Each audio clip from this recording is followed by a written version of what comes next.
Bienvenidos a Hola Montgomery, parte de MyMC Media. Les saluda Andrea Zarralde.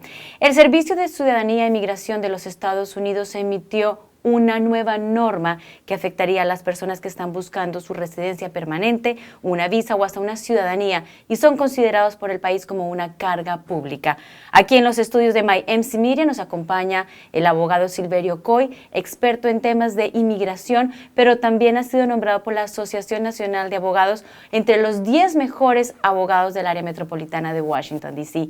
Abogado Coy, bienvenido a los estudios de MyMC Media. Es un gusto tenerlo aquí con nosotros. Gran placer, Andrea. Para mí es un privilegio poder compartir contigo y con toda la audiencia en el estado de Maryland esta información que es de vital importancia para nuestra comunidad. Así es, abogado, y hay mucha controversia y confusión respecto a esta nueva norma emitida por parte de la Casa Blanca y el Servicio de Inmigración y Ciudadanía de los Estados Unidos, porque ¿qué se considera? Empecemos por entender eso, una carga pública. ¿Quiénes son considerados carga pública en el país? Bueno, carga pública es una definición un poco generalizada que envuelve el establecer que una persona extranjera que desea obtener un estatus migratorio en los Estados Unidos de residente permanente, tiene que probar que no va a ser carga pública. Entonces tenemos que entrar en el ámbito de qué es un beneficio, porque muchas personas en este momento que son inmigrantes, que no tienen estatus, están recibiendo beneficios. Ejemplo, hay beneficios de emergencia, para vivienda, salud, atención médica, alimentación para los niños y para mujeres embarazadas que reciben un tipo de ayuda temporal. Entonces, cuando uno pasa a definir qué es un beneficio, puede establecer qué es o quién es una carga pública.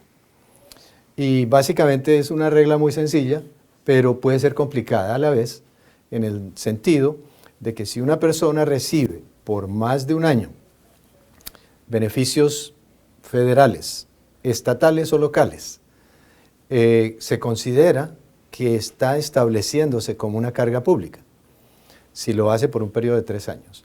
Entonces hay que tener cuidado en qué beneficio recibe y por cuánto tiempo. Por eso es importante y que entendamos que esta no es una ley. Esta ley ya existe desde 1880. Esto sencillamente es una forma de implementar lo que la ley dice. Sin embargo, hay argumentos y sabemos que en la Corte del Noveno Circuito en San Francisco se presentó una demanda recientemente para que se declare ese tipo de enforzamiento de norma ilegal. ¿Por qué? 3 cosas. Una, no se siguieron los procesos de la ley de procedimiento administrativo. Eso. 2, se considera arbitrario y caprichoso el establecer estas nuevas normas sin haber seguido ese proceso. Y 3, no puede el presidente salirse de su ámbito de legislar. Él puede enforzar mediante una acción ejecutiva la ley, pero no puede entrar en el ámbito legislativo. Entonces ahí es donde va la Corte del Noveno Circuito en San Francisco, va a escuchar los argumentos a favor y en contra. Obviamente que Cuccinelli, el director del Servicio de Inmigración y Ciudadanía, ha dicho que si una persona extranjera desea venir a los Estados Unidos, tiene que demostrar que puede sostenerse en sus 2 pies, ignorando la tradición americana de recibir al más destituido, más vulnerable del mundo y ayudarlo para que se pueda sostener. Entonces, yo creo que es una forma de exigir aumentar los requisitos para todo extranjero que desea hacerse residente permanente. Ahora bien, hablemos de precisamente esta ayuda pública para que la gente entienda un poco más, y lo que vemos todos los días que piden las comunidades vulnerables es las asistencias para alimentación, sí, el Medicaid, Medicare. Todo esto es considerado ayuda pública, por ejemplo, otros los subsidios de vivienda. Muchas de las personas entonces que tienen acceso a estos servicios, ¿se les va a complicar poder tener su residencia permanente o su green card? Sí se les puede complicar si se les demuestra que han recibido el beneficio por más de un año en un término de 3 años. Es por eso de vital importancia que antes de recibir un beneficio pregunte qué tipo de programa es y por cuánto tiempo. Porque, por ejemplo, donde hay desastres naturales, como en California, como en Texas, muchas personas han recibido ayuda de vivienda, médica, de alimentos, pero ha sido temporal. Entonces no es necesario que se establezca que esa persona es carga pública. Si se mantiene el beneficio por más de un año, en un periodo de 3 años, entonces sí pueden hacer una determinación que esta persona extranjera va a ser una carga pública.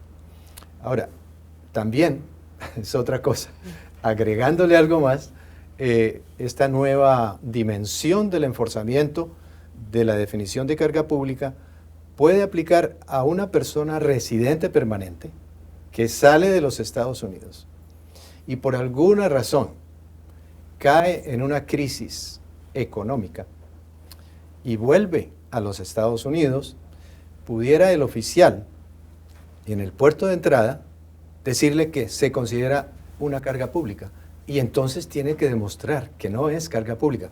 O sea, todo va en el peso de la prueba. Cuando ellos alegan algo, uno como extranjero tocando la puerta para entrar a los Estados Unidos tiene que demostrar lo contrario. Por eso es importante que las personas extranjeras que aunque tengan estatus de residente permanente y que para obtenerlo tuvieron que pasar por un proceso, incluyendo una declaración de sostenimiento económico. Si está peticionado por un familiar, ciudadano americano o residente permanente, el peticionario tendría que haber sometido esa declaración de sostenimiento económico. ¿Qué es eso? Un contrato. El que lo firma se compromete económicamente a mantener a esa persona para que no se convierta en carga pública. Ahora bien, abogado, los ciudadanos, ¿están salvados los ciudadanos entonces que tienen este tipo de beneficios y ayudas? Pues mire, eso tiene doble filo, como dice. Sí, puede que sí los afecte o puede que no, dependiendo el término de ayuda que recibieron y dependiendo de si lo recibieron, si el gobierno fue reembolsado. Por eso tenían que tener un patrocinador económico, un sponsor, porque de esa forma el gobierno, cuando el extranjero recibe ayuda federal, estatal, local, tiene que el patrocinador reembolsar al gobierno. Si no lo ha hecho, eso sí le podría afectar al que pide la ciudadanía en los Estados Unidos. ¿Qué pasa con los soñadores o los dreamers, aquellos que tienen en este momento y están amparados bajo la ley de DACA? Los dreamers están en el limbo legal, así como los que tenían o tienen TPS hasta el próximo año, tienen un limbo legal porque en este momento las cortes están deteniendo la avalancha de directrices ejecutivas del presidente Trump para evitar que estas personas queden desprovistas de un estatus legal. Entonces, hay que esperar a que suba la Corte Suprema. Sabemos que está en apelación en diferentes circuitos y la Corte Suprema es la que va a dar la palabra final de si el presidente tenía razón o no. Hablando de la Corte Suprema, sí, ya muchas personas y varios estados han planteado una demanda global ante esta nueva norma que afectaría a quienes se consideran carga pública. sí. ¿Podría llegar al Tribunal Supremo esta medida? Ya se está apelando que obviamente va a haber demandas en contra, los grupos proinmigrantes están amenazando también al gobierno federal, es decir, que esto es no contra la Constitución, que esto es ir hacia los más vulnerables y quienes necesitan ayuda. ¿Cómo lo ve usted, abogado? Pues yo creo que aquí tiene que la Corte Suprema, si llega ya, y va a llegar, porque es algo que afecta a todos los estados. Por ejemplo, si le imponen al estado de Maryland el peso de mantener una población inmigrante con programas del estado, sin necesidad de afectar los programas federales, eso le impone un detrimento económico al estado. Al imponerle un detrimento económico, tienen lo que se llama standing o base legal para presentar una corte en contra, una demanda en contra. De modo que yo creo que va a suceder, eventualmente va a tener que la Corte Suprema decidir si esta norma que se implementa, tenemos que decir la fecha, en octubre 15, se empieza a implementar, también muy importante, no es retroactiva, es prospectiva. Entonces eso también ayuda, pero las personas que tengan duda deben de consultar antes de recibir o seguir recibiendo beneficios. Algo también muy importante, una salvedad, es que el programa de ACA o de Obamacare no se considera un beneficio. Y eso es una buena noticia porque hay miles y tal vez millones de niños que estaban amparados o están amparados bajo el Obamacare. Pues hay una exención por parte de esta nueva norma que se implementa en octubre 15. ¿Y aquellos protegidos bajo asilo político? También están exentos, asilados políticos, refugiados, personas que han sido víctimas de violencia doméstica y obtuvieron la visa U o la visa T, que también es para personas que fueron testigos de crímenes en los Estados Unidos y pudieron obtener un estatus. Esas personas están exentas porque por ley el Congreso estableció que no necesitaban demostrar que no iban a ser carga pública. Entonces, de nuevo, vamos al tema de que cuando el presidente dice, si usted quiere hacerse residente en los Estados Unidos, usted tiene que demostrar que no va a ser carga pública. Precisamente quienes van en contra de la ley alegan que esta nueva norma genera miedo sobre una población vulnerable que necesita ayuda en términos de salud, de comida, de vivienda, etc. ¿Cuál es su opinión al respecto? Claro que sí, nuestra comunidad inmigrante en el estado de Maryland ha estado viviendo bajo el miedo desde el 2017, cuando se decretó en enero 25 la directiva del presidente Trump estableciendo que había una categoría de personas que eran prioridad para removerlas de los Estados Unidos.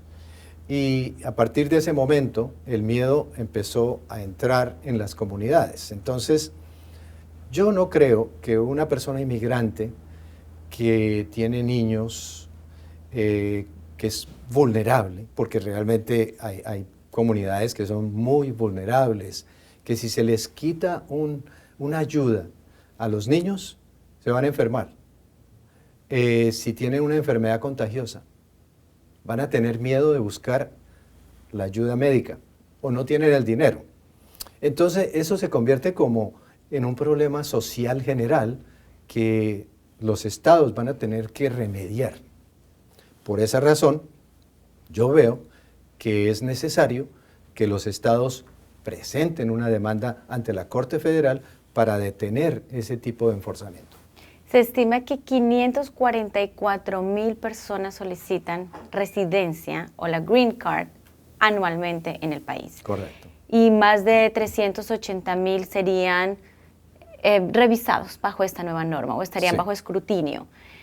¿Qué le aconseja a estos más de 380,000 personas que solicitan la Green Card anualmente? Primero, no recibir beneficios que sean de duración de más de un año por un periodo de 3 años. O sea, a partir de octubre 15, revise lo que está recibiendo. Y recuerde que, como dicen, aquí no hay almuerzo libre, no free lunch. Entonces, por eso es necesario que la persona que piensa pedir un estatus migratorio de residente permanente, de esos 348,000, deben de consultar, deben de analizar su situación personal y si están recibiendo un beneficio, de nuevo, por más de un año, en un periodo de 3, deben de cortarlo. En ese sentido, hasta que se hagan residentes y obviamente tengan un patrocinador económico.